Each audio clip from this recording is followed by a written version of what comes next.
Welcome to this edition of Rattling the Bars. I'm Manson Musa, co-hosting with Eddie Conway. Next month will be August. And before we get started in our interview, we just want to acknowledge that next month we'll be highlighting a lot of the situations and conditions and the developments in political prisoners and prisoner of war case throughout the United States of America.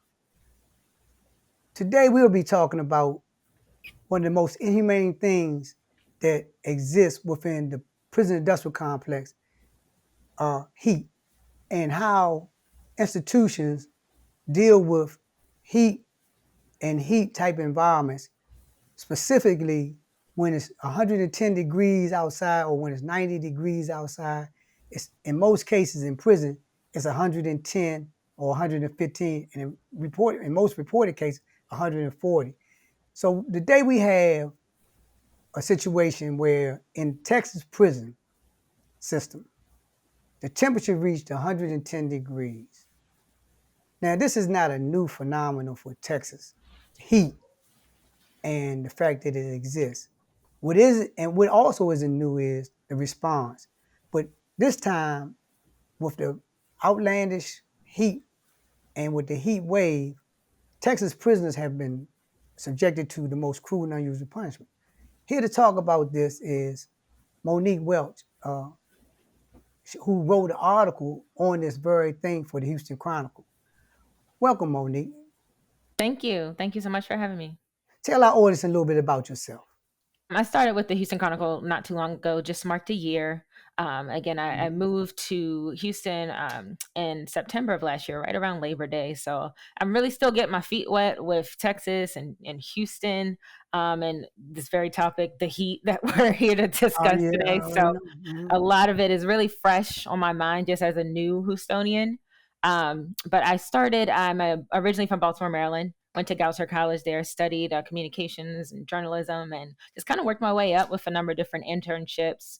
And then I moved to Tampa, Florida, where I really got started in journalism. I worked at the Tampa Bay Times in a number of different positions, and recently now I'm here at the Houston Chronicle. So that's a Okay, little and, bit about and me. and you wrote an article entitled that temperatures inside Texas prison reaches 110 degrees. And just going back on what you just said, you just came down in this environment hmm and you just started getting into reporting. Why would you take up this particular art, news report? Why would you focus your attention on this and go in this area in particular when it's not really, when we talk about prison and we talk about conditions in prison, people have a tendency to do a comparative analysis like, well, we don't have this in society, so why would we give them that? Why did you choose this particular area to focus your attention on? Absolutely. One, just being a new Houstonian, it's heat is a constant conversation starter. It's what Mm-hmm. everyone's talking about. It's summertime. Houston is beautiful, but a lot of times you don't want to be outside just because it's so hot. But so someone like me, I have the luxury of deciding whether I want to be in the heat or not. I can stay in my house all day long and enjoy my 75-degree thermostat, but um, not all inmates, as we see in this report, have that same luxury. So it really just, when I got word of this study, it was just alarming. It was a new thing for me, just not having that much knowledge and understanding that this was going on. So I was really intrigued and wanting to learn more about this issue and some of the failures that were being alleged in this report. So it just really was intriguing. I don't think I'm a true believer that, no matter what you do in this life, we're all human. So, that you're deserving of certain conditions. So it was just, I was really shocked. I think it was the overall shock factor for me Right, that was right, just right, like, wait a minute, like this is seriously going on. So right. it made me want to dig into it a little more. And the report you're speaking of, the was it University of Texas? It's Did, the Texas A&M University. right. So, all right, the Texas A&M University went and did a study or did a report for legislation on the conditions of prisons and the heat, the effect that heat has on the living conditions in prison. Is that the study you're talking about? Yes, exactly. And what was that It finding? recently, Go so ahead. just to break down the study, it recently released the study. They've been researching this for 2 years, started in 2018, and then in 2020, they concluded their research. And by they, I mean, I'm talking about scholars within their hazard Right, reduction right, and recovery center. So specific, department dedicated to studying these issues and just how certain things impact vulnerable communities. right. So that's what their mission and focus is. So they spent 2 years analyzing this issue, Mm, surveying well over 300 inmates. And right, in the actual report, it's a lengthy report. It details a number of quotes and direct quotes from prisoners that ultimately are really in fear of dying from right, heat. right. That was the theme. And when we're talking about dying from heat, we're talking about specifically heat stroke, heat exhaustions, Hmm. like heat related illnesses that could lead to death. Right. That is the overall fear that they reported. And this report was given to the state legislators. Am I correct? Yes, a couple weeks ago they did actually report their findings to the House. I didn't get clarification. I did go back and ask to see, okay, what came of that? What was the Right, right, reaction? right. That part is still unclear. So Mhm. I'm probably going to follow up again just to keep tabs on this issue and see, okay, what did it ruffle any feathers? Right, right. To gauge that overall reaction. So that part I'm not sure of, but I do know that that was their intent with this research was to bring light and really speak for a vulnerable community that can't speak for themselves, Right. and take this to lawmakers, the people who have the power to do something about it. And as I was researching this and looking at it, and I was this past couple of days ago, I was reminiscing on I'm being released from prison. I had served 48 years in prison prior to being released, and when I was coming out, it was so hot, and I reflected on how hot it was in the environments that I was in. It'd be so hot that the walls be sweating, but at Mhm. no time did the entire time I've been incarcerated, did the temperatures in the units reach 110 degrees? It was the prisons that where the most inhumane suffering took place is in the more modernized or less modernized prison, if you know. Yeah, that's a good point.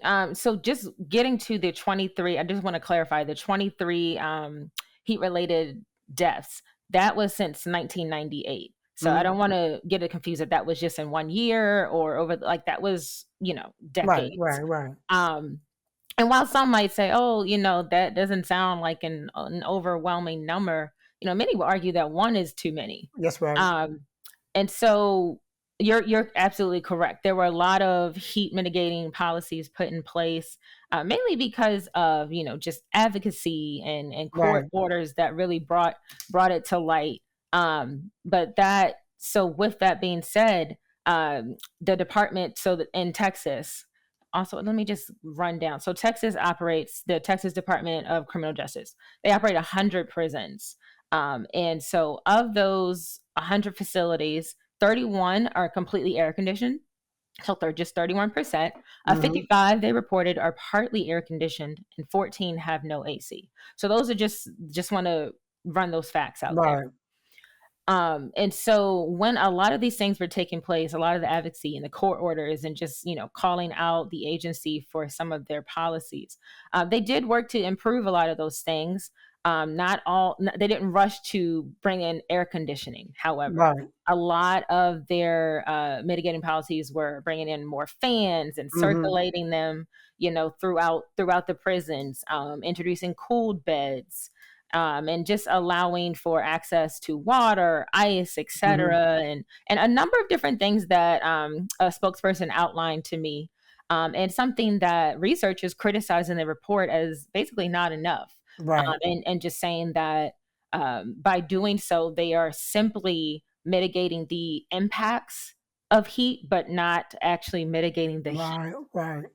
So that was one thing that stood out to me, and I thought it was really, really interesting. It's like, yes, they have made significant improvements over the years. You cannot deny that. But how effective long term, not just short term, how effective long term are those policies and procedures to inmates' overall health? Their study showed that, and another thing with relating to the deaths, the 23 deaths, Hmm. um, a lot of those deaths they pointed out that were hard to tie directly to heat. Yeah. Yeah. So they gave an example. Like one example was someone died from a heart attack, and while they died from a heart attack, they couldn't pinpoint that. Well, they basically said that like heat Yeah. He in exhaustion the or heat oven. Yeah, stroke he in the oven. could have, Yeah. yeah, it could have Yeah, in the oven. The oven that had exacerbated. nothing to do with his heart. Well, there a lot the report argues that the heat exasperates a lot of these sometimes pre-existing, sometimes they didn't have these medical conditions at all, but it exasperates them, and conditions that they perhaps would not have had they been in less hazardous conditions. Let's dial down on, like you said earlier, that uh the amount of people that die in over a period of time. Mhm. But you, by your own recognition and the states, this has been going on forever. The heat. Texas is hot. Texas have seasons that's hot. My question, and in your research, have they ever considered? Because you just spoke on how they say that the study said, well, like they're not trying to eradicate the problem, they're just trying to mitigate it into an extent where it's more acceptable and Lessen the impact, yes. less than the impact. But in terms of long term, in your study, has the state even considered any type of long term solution to this problem? Because the heat gonna come the heat gonna come next year, and the heat gonna come if the prison is not providing the necessary uh, equipment and Mhm. environment. Then people gonna suffer, people gonna die, people gonna be traumatized. In your study, have you seen them taking any direction in terms of long term eradication of this problem within the prison system there? That's a great question. It's a question that I asked the state directly, and saying, are there long term plans, short term or long term, to mitigate the heat in a way that means directly installing air conditioned in all prisons. We're talking 100 here. So 31 are already fully air conditioned. So my question directly was, are there plans, short term or long term, to install air conditioning in the remaining prisons? And basically, they point to a lack of funding as the main issue, that those prisons are not fully air conditioned.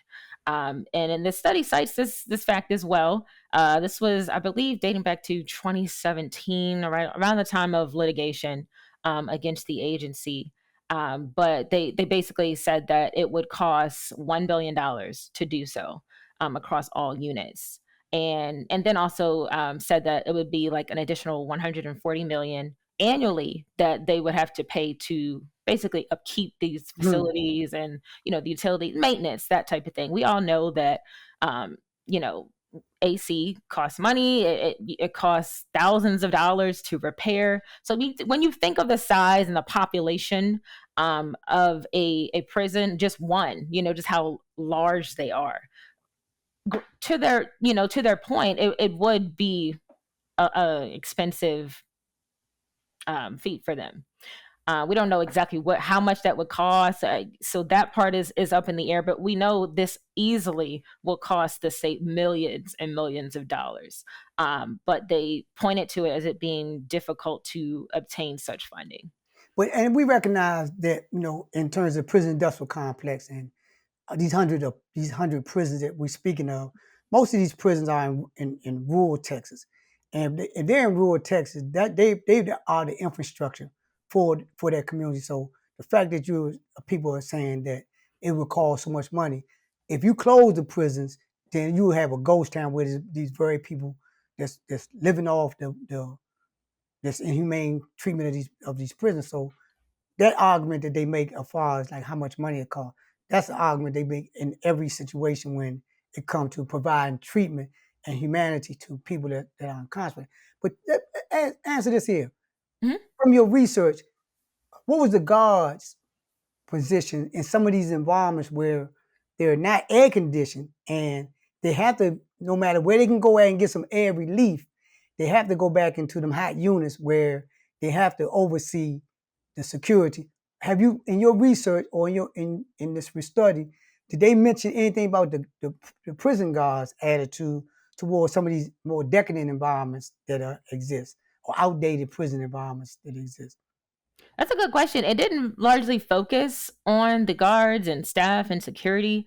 It did basically talk about just how they have inadequate staffing and even reduced staffing, making it thus harder to maintain some of their policies and procedures. Researchers argued that perhaps just installing air conditioning would help ease that burden of being inadequately staffed. They did communicate it in a way that it is a lot of pressure on guards to do all the things you mentioned, and then make sure that people are receiving access to water and ice and taking that relief, but then also protecting yourself. Mm-hmm. So it definitely added. It definitely communicated that it added a unnecessary stress on top of that. Right, and I know my own experience, like being incarcerated, and some of the prisons. When I went in the '70s, and all the prisons that I was in during that period didn't have no air conditioning. Had a fan system, but one like three fans might have been for like a cell block that housed over 500 people. And in the summertime, when it got real hot, the officers could go into an area where it might have been air or it might have been more ventilation, but they had to come out and come on them tiers, and you could see them, walking around with they supposed to have their ties on, they got their shirts buttoned down. They pretty much they going through the same thing we're going through in terms of heat and heat exhaustion, and it didn't. It took all the way up to the union got involved and got uh, more relief for them, but in getting relief for them, it ultimately trickled down to us. But talk about uh, in the study in your own research, Mhm. the attitude of a lot of the prisoners, because you spoke about their fear of dying. Speak Mhm. on that. Speak on the overall impact it has on the prison population, which is relatively large. Not, I think Texas has either the third largest prison population in the country behind New York and California, or is number one. It's in the top three. It's definitely up there. I don't know the exact numbers, but a huge prison population in Texas. But just reading through a number of their stories, experiences, they were really graphic and really dueling. Many express experiencing dizziness, nausea, vomiting, diarrhea, difficulty breathing. One woman said she couldn't eat, she couldn't gain weight, muscle cramps, leg cramps, Yeah, just a hydrate. Yeah, laundry list right, of right. symptoms. Many, many, many, many. I think almost the majority of the responses that I read and the feedback I read reported having passed out multiple times, or even reporting at least one heat related illness. And a lot of times many also said that they're called grievances. Reporting such grievances did nothing, and were essentially a waste of time. So Hmm. some even said that when they passed out they didn't receive medical attention. One I'll never forget. So one inmate actually said that they were on their 20th time from passing out and suffering from heat exhaustion. 20 times. It didn't Right, specify how long they have been incarcerated or how long they've been right, there, how right, long right, they, right. so those types of details were, I didn't see anything like that. But again, we're talking, Texas has been hot for decades and Right. it has been on an upward trend historically since the 80s. Hmm. And this summer alone, we've been recording record breaking heat numbers. I think it's since like the previous record set was back in 2009, for having the like dozens of days consistently Right. over 100 degrees or higher. So we're not talking like normal summer heat, 80s, 90s. And in fact, when a federal judge did basically accuse the TDCJ in the lawsuit, which was in like 2017 and 2019 timeframe, they basically ruled, I think it was a prison in Beaumont, but they basically like were transferring inmates to a different unit because Right. temperatures exceeded 90 degrees. And so we're talking 110 here, and one even was like 149. That was the Mm. highest that was reported in this study. That one prison got up to 149 degrees. And So yeah, if they were regulating and if issuing sanctions for 90 degrees and right, above, right. and they are regularly, consistently hitting 110. I mean, you think about it. It's they're doing it at 90, and there are units and inmates suffering at 100 and above. Yeah, I know that's the height of inhumanity. Talk about the relief. Did the courts order them to start releasing prisoners who, as a result of being in these most inhumane living conditions, or was that taken into account, or was anything being done to minimize the amount of time a person stayed in prison? But like, was anything being done to expedite their release, to your knowledge? To my knowledge, no. I didn't see anything in this report specifically about that. In the 29 case, it mainly just resulted in further pressure on the government agency, on TDCJ. They just paid millions, to rectify. They started improving, but I didn't see any direct benefits to the inmates as far as their prison sentence. It was Hmm. largely more accountability on the agency to do things to improve. Again, temporary moving inmates to other units, but then you're dealing with issues of overcrowding and other things. So it Hmm. still is kind of like one problem just gets another. So that's another factor as well. And Monique, talk about do prisoners? Now, I know when I was incarcerated, we had jobs, and a lot of times, some of our jobs we worked outside. Are the prisons are still allowing prisoners to work in the face of COVID? And if so, are prisoners working outside in this heat? Yes. Numerous inmates reported that was the main job, working in the fields, working outside. So when you're working in temperatures of 100 degrees plus, and then you come inside, normally, myself, you come indoors, you would get relief. You have Yeah, that's cooled right. air system. But when you're an inmate and you come back to the unit, and it's the same temperature, if not hotter, when do you get the relief? And Right. so a lot of inmates were reporting that and saying that, it only made it worse. And then, we talked about just the conditions about the access to cups and ice and water. Hmm. And even going deeper into that, so some of the inmates even said just the conditions of the communal areas where they had to go to get the water, typically like ice coolers and things of that nature. Hmm. A lot said they were dirty. A lot said they Right. were unsanitized with food, trash, hair, Mm. you name it, all types of stuff, just because they weren't regularly being maintained and cleaned. Right. So it's like, yes, there's access to it, but just how clean and treated is that water. So that was another thing that inmates reported, just about, yes, there's water, but is it really clean? Is it necessarily clean and healthy for And you? yeah, and then we have, and we recognize this when this report came in effect, and the length that it's taken and the study. But then we have COVID. We interject COVID into this equation of the heat. Mhm. And what did the report and what did your study come up with in terms of the relation between the heat, the conditions, and COVID? Oh my goodness. I mean, I think honestly, I wouldn't be surprised if there's something they're still studying. Just as you know, we are still in a pandemic. But Hmm. for the duration of this study, it was from 2018 to 2020, and the report focused heavily on COVID. I think that might have took up at least a couple of pages, and just the effect that when you add COVID symptoms and heat, just how it was much harder for inmates to ward off the disease and to Mm. fight it without air conditioning.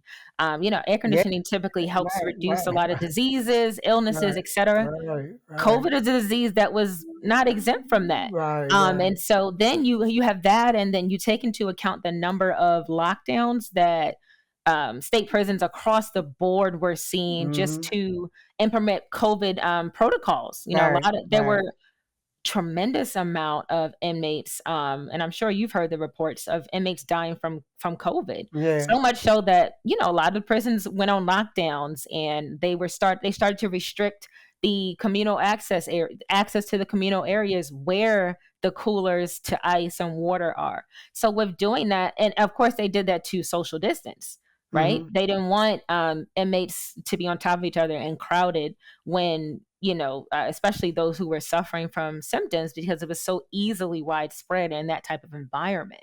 So when you're stripping that access to one of your heat mitigating policies, it further lessens the options Right. for that inmates have to remain cool or attempt to remain cool. And on this last question, let's talk about as far as the prisoners' families and the advocacy groups.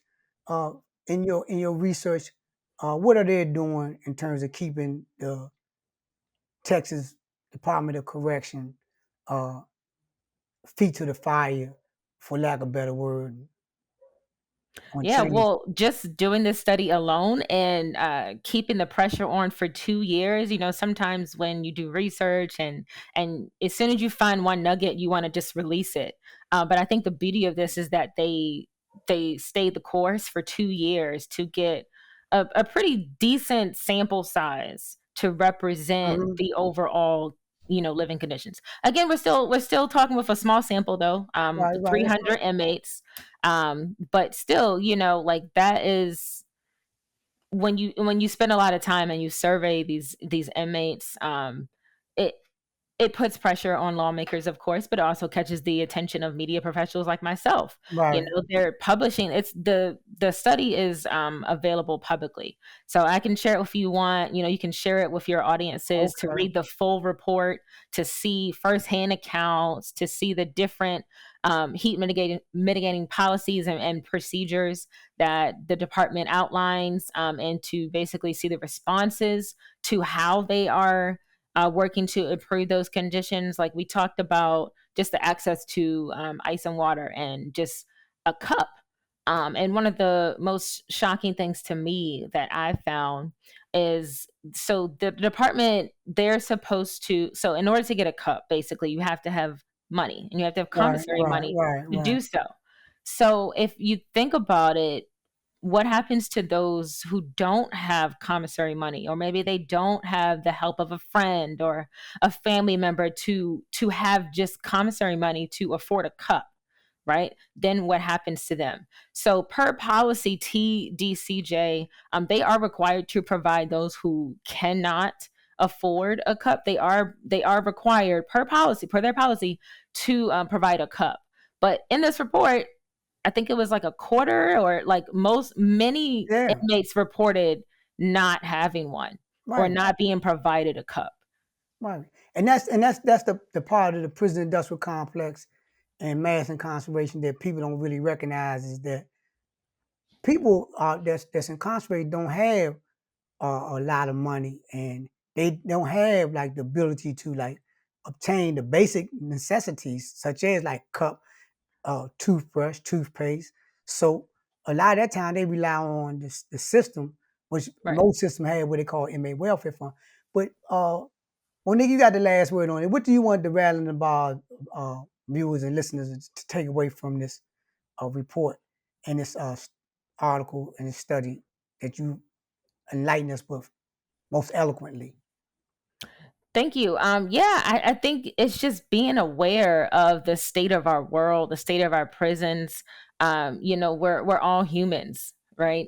And just knowing what is is happening, and the experiences that many inmates are reporting in our backyard a lot of times, or even like you described at the prison in Baltimore, Maryland, like right downtown in the city. In Texas, they're not really that close, as you mentioned, but just taking notice of some of the conditions, because it's anybody at any time. This could be your family member, this could be your friend, this could be anyone suffering from these conditions. And I think that's why it strikes a nerve, because it's just you can just put yourself in anyone's shoes, whether you're inmate or no matter what the crime, Mhm. just trying to really, with this story, I really wanted to inform the public of the issues going on that researchers say are systemic. I really just wanted to inform readers of that and put it in their hands. Let them choose. Okay, what now? What am I going to do with this information? How this will this encourage me to go to my local council member or city, congressman? Like, what will this spark? Will it spark you to do something That's about right. it? Or continue having conversations in your networks, community organizations, to keep talking about it. And that's really what we're trying to achieve here. There you have it. The real news from Monique, Houston Chronicle reporter, who told us about and reported on the unbearable, inhumane conditions in the prison industrial complex in Texas. We're all human, as she said, and we should be treated as such. We have basic human rights to say we have a right to life, liberty, and the pursuit of happiness. It's supposed to be our inalienable right, but we see in Texas, we don't have a right to a cup. Thank you, Monique. Thank you very much for this most enlightening conversation and report. And we look forward to getting a copy of that report and sharing with our viewers and listeners. Thank you very much. Absolutely. Thanks so much for having me. It's been a pleasure.